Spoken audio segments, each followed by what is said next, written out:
friends, welcome back to my channel Simna's Food World. അപ്പോൾ ഇതേ ഇന്ന് ഞാൻ വന്നിട്ടുള്ളത് നമുക്ക് പഴം വെച്ചിട്ട് വളരെ എളുപ്പത്തിൽ റെഡിയാക്കി എടുക്കാൻ പറ്റിയ നല്ലൊരു ഈവനിങ് സ്നാക്കിൻ്റെ റെസിപ്പി ആയിട്ടാണ് കേട്ടോ.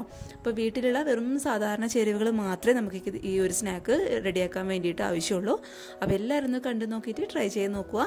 അതേപോലെ ചാനലിൻ്റെ വീഡിയോസൊക്കെ ആദ്യമായിട്ട് ആരെങ്കിലും കാണുകയാണെന്നുണ്ടെങ്കിൽ ഒന്ന് സബ്സ്ക്രൈബ് ചെയ്ത് സപ്പോർട്ട് ചെയ്യണേ. പിന്നെ ഈ ഒരു സ്നാക്ക് നിങ്ങൾക്ക് കണ്ട് ഇഷ്ടപ്പെടുകയാണെങ്കിൽ ഇപ്പോൾ തന്നെ ഈ വീഡിയോ ഒന്ന് ലൈക്ക് ചെയ്തേക്ക് കേട്ടോ. അപ്പോൾ നമുക്ക് പെട്ടെന്ന് തന്നെ ഈ ഒരു സ്നാക്ക് എങ്ങനെ തയ്യാറാക്കി നോക്കാം. അപ്പോൾ ഈ ഒരു സ്നാക്ക് റെഡിയാക്കാൻ വേണ്ടിയിട്ട് ഇതുപോലുള്ള ഈ ഒരു സൈസിലുള്ള 3 നേന്ത്രപ്പഴമാണ് കേട്ടോ ഞാൻ എടുത്തിട്ടുള്ളത്. അപ്പോൾ പഴം എടുക്കുമ്പോൾ ശ്രദ്ധിക്കുക, ഒരുപാട് പഴുത്ത പഴമാവാൻ പാടില്ല, അതേപോലെ ഒരുപാട് പച്ചയായിട്ടുള്ള പഴം എടുക്കാൻ പാടില്ല. ഈ ഒരു രീതി, അതായത് ഒരു മീഡിയം രീതിയിലൊക്കെ പഴുത്ത പഴം എടുക്കാനായിട്ട് പ്രത്യേകം ഒന്ന് ശ്രദ്ധിച്ചേക്കാം കേട്ടോ. അപ്പോൾ ഈ ഒരു രീതിയിലുള്ള 3 പഴം ഞാൻ എടുത്തിട്ടുണ്ട്. നമുക്കിത് തൊലിയൊക്കെ കളഞ്ഞ് ചെറുതായിട്ടൊന്ന് കട്ട് ചെയ്തെടുക്കാം.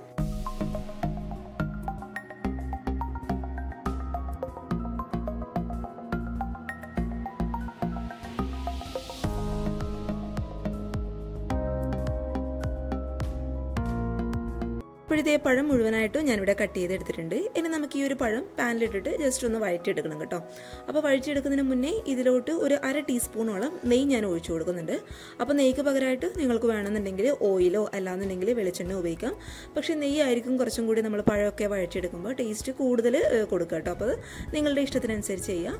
അപ്പോൾ ഇത് നമ്മൾ ഒഴിച്ചു കൊടുത്ത ഒരു 1/2 ടീസ്പൂണോളം നെയ്യ് നന്നായിട്ടൊന്ന് ചൂടാവുന്ന സമയത്ത് ഇതിലോട്ട് നമ്മൾ കട്ട് ചെയ്ത് വെച്ചിട്ടുള്ള പഴം മുഴുവനായിട്ട് നമുക്ക് അങ്ങോട്ട് ഇട്ട് കൊടുക്കാം. പിന്നെ പഴം എന്ന് പറയുന്നത് ഒരുപാട് അങ്ങോട്ട് ഹൈ ഫ്ലെയിമിലിട്ട് നമ്മൾ വഴറ്റിയെടുക്കാനായിട്ട് പാടില്ല. ആ ഒരു പഴത്തിൻ്റെ പച്ച ടേസ്റ്റൊക്കെ ഒന്ന് മാറി നമ്മൾ ഇട്ട് കൊടുത്ത ആ ഒരു ചെറിയ ചെറിയ പീസായിട്ടുള്ള പഴങ്ങളുണ്ടല്ലോ, അതൊക്കെ ഒന്ന് ഉടഞ്ഞ് നന്നായിട്ട് ഒരു പേസ്റ്റ് പരുവത്തിലായിട്ട് വരണം. അതുവരെ ഒരു ലോ ടു മീഡിയം ഫ്ലെയിമിൽ വെച്ചിട്ട് പതുക്കെ ഒരു സ്പൂൺ വെച്ചിട്ട് ഒന്ന് ഇളക്കി കൊടുക്കുക.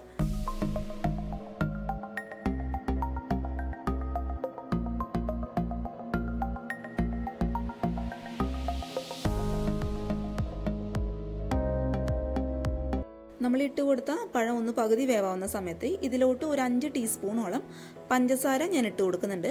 അപ്പോൾ പഞ്ചസാരയുടെ അളവൊക്കെ നിങ്ങളുടെ മധുരത്തിനനുസരിച്ചിട്ടും അതുപോലെ നമ്മൾ എടുത്ത പഴത്തിൻ്റെ മധുരത്തിനനുസരിച്ചും ചേർത്ത് കൊടുക്കുക കേട്ടോ. അപ്പോൾ ഈ ഒരു പഞ്ചസാരയുടെ അളവ് എന്നൊക്കെ ഈ ഒരു സ്നാക്കിന് കണക്കായിട്ടുള്ള മധുരമാണ്. പിന്നെ ഒരുപാട് മധുരം വേണമെന്നുള്ളവർക്ക് ഒരു 6 മുതൽ 8 ടീസ്പൂൺ വരെ പഞ്ചസാര എടുക്കാം. ഇനി ഇത് വീണ്ടും നമുക്ക് നന്നായിട്ടൊന്ന് മിക്സാക്കി കൊടുക്കാം, നന്നായിട്ടൊന്ന് ഇളക്കി കൊടുക്കാം. നമ്മൾ ഇട്ട് കൊടുത്ത പഴമൊക്കെ നന്നായിട്ട് ഉടഞ്ഞു ആ ഒരു പഞ്ചസാരയിലൊക്കെ നന്നായിട്ട് മിക്സ് ആവുന്നവരെ ഒന്ന് ഇളക്കി കൊടുക്കുക കേട്ടോ. അപ്പോൾ ഇതേ നമ്മൾ ഇട്ട് കൊടുത്ത പഴമൊക്കെ നന്നായിട്ട് ഉടഞ്ഞ് പേസ്റ്റ് പരുവത്തിലായിട്ടുണ്ട്. ഇനി ഇതിലോട്ട് ഒരു 1/2 കപ്പോളം ചിരകിയെടുത്ത തേങ്ങ ഞാൻ ചേർത്ത് കൊടുക്കുന്നുണ്ട് കേട്ടോ. അപ്പോൾ ഈ ഒരു തേങ്ങയൊക്കെ പഴമൊക്കെ നന്നായിട്ട് വെന്ത് പേസ്റ്റ് പോലെയായിട്ട് ഒരു അവസാനത്തെ സ്റ്റേജിൽ മാത്രം ചേർത്ത് കൊടുത്താൽ മതി. പിന്നെ ഒരുപാട് നേരമായിട്ട് ഇളക്കേണ്ട ആവശ്യമില്ല. നമ്മൾ തേങ്ങ ഇട്ട് കൊടുത്തതിന് ശേഷം ആ ഒരു പഴത്തിൽ നന്നായിട്ട് തേങ്ങ മിക്സ് ആവണം. അതേപോലെ ആ ഒരു തേങ്ങയുടെ ഒരു പച്ച ടേസ്റ്റ് ഒന്ന് മാറിക്കിട്ടണം കേട്ടോ. ഒരുപാട് ബ്രൗൺ കളർ ആവേണ്ട ആവശ്യമൊന്നുമില്ല. ഒരു ലോ ടു മീഡിയം ഫ്ലെയിമിൽ വെച്ചിട്ട് പതുക്കെ ഒരു 2-3 മിനിറ്റ് ഒന്ന് മിക്സ് ചെയ്ത് കൊടുത്തിട്ട് നമുക്ക് സ്റ്റവ് അങ്ങോട്ട് ഓഫ് ചെയ്ത് കൊടുക്കാം.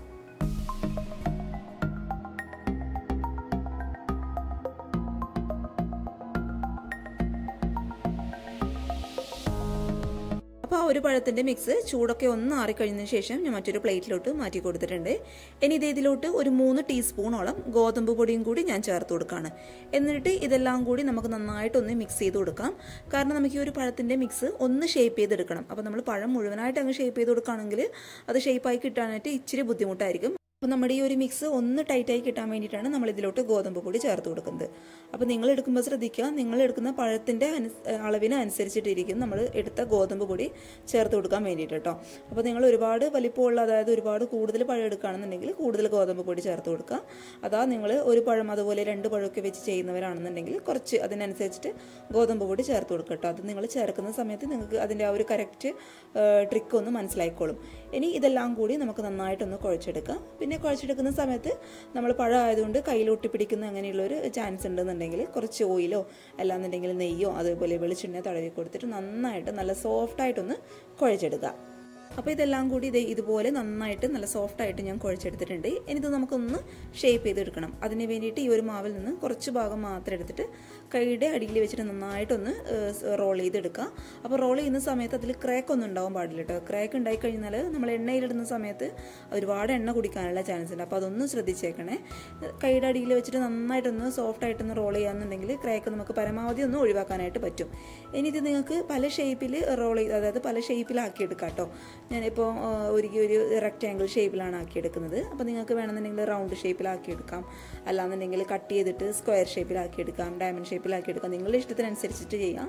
അപ്പോൾ ഈ ഒരു റെക്റ്റാങ്കിൾ ഷേപ്പിലൊക്കെ ആക്കിയെടുക്കുകയാണെന്നുണ്ടെങ്കിൽ നമ്മൾ സ്നാക്ക് കാണാനായിട്ട് ഇച്ചിരി ഒന്ന് ഭംഗി കൂടും കേട്ടോ. അപ്പോൾ അത് നിങ്ങളുടെ ഇഷ്ടത്തിനനുസരിച്ച് ചെയ്യാം. അപ്പോൾ ഇതുപോലെ എല്ലാ മാവും നമുക്ക് അങ്ങോട്ട് ചെയ്തെടുക്കാം.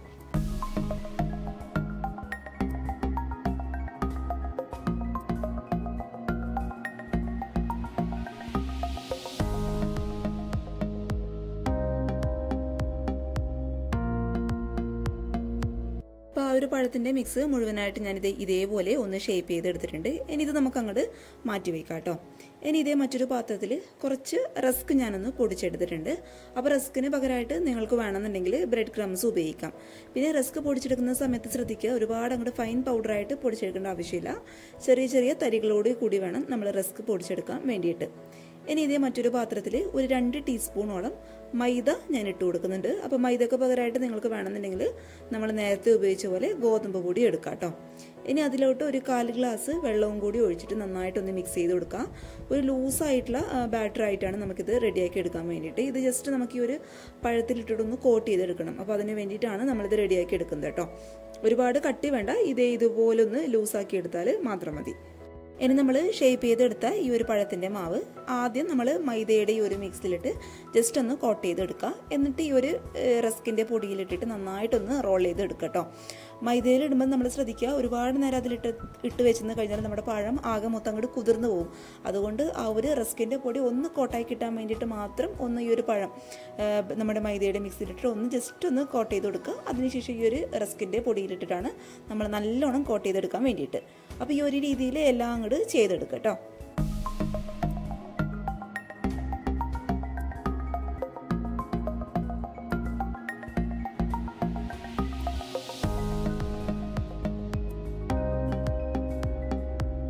അപ്പോൾ ഈ ഒരു രീതിയിൽ ഇതുപോലെ എല്ലാം ഞാനൊന്ന് കോട്ട് ചെയ്തെടുത്തിട്ടുണ്ട്.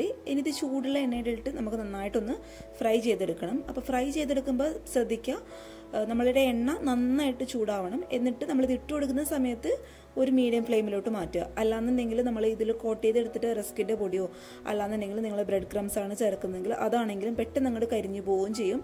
എന്നാൽ ഉള്ളൊട്ടും വെന്തിട്ടും ഉണ്ടാവില്ല. അതുകൊണ്ട് ഒരു ലോ ടു മീഡിയം ഫ്ലെയിമിൽ വെച്ചിട്ട് ഇത് 2 വശം നന്നായിട്ടൊന്ന് മൊരിച്ചെടുക്കുക കേട്ടോ. അപ്പോൾ നമ്മൾ മൊരിച്ചൊക്കെ കഴിക്കുമ്പോഴാണ് കറക്റ്റ് ആ ഒരു ബ്രെഡ് ക്രംസിൻ്റെ അല്ലാന്നുണ്ടെങ്കിൽ നമ്മൾ ചേർത്ത് കൊടുത്ത റസ്കിൻ്റെ പൊടിയുടെ ആ ഒരു ക്രിസ്പിനെസ് ഒക്കെ നമുക്ക് ശരിക്കും കിട്ടും കേട്ടോ. അതിന് വേണ്ടിയിട്ട് നന്നായിട്ട് 2 വശം ഒന്ന് മൊരിച്ചെടുക്കുക. എന്നിട്ട് ഇത് ഇതുപോലുള്ള കളറാവുന്ന സമയത്ത് നമുക്ക് ഇത് പതുക്കെ എണ്ണയിൽ നിന്ന് അങ്ങോട്ട് എടുത്ത് മാറ്റി കൊടുക്കാം.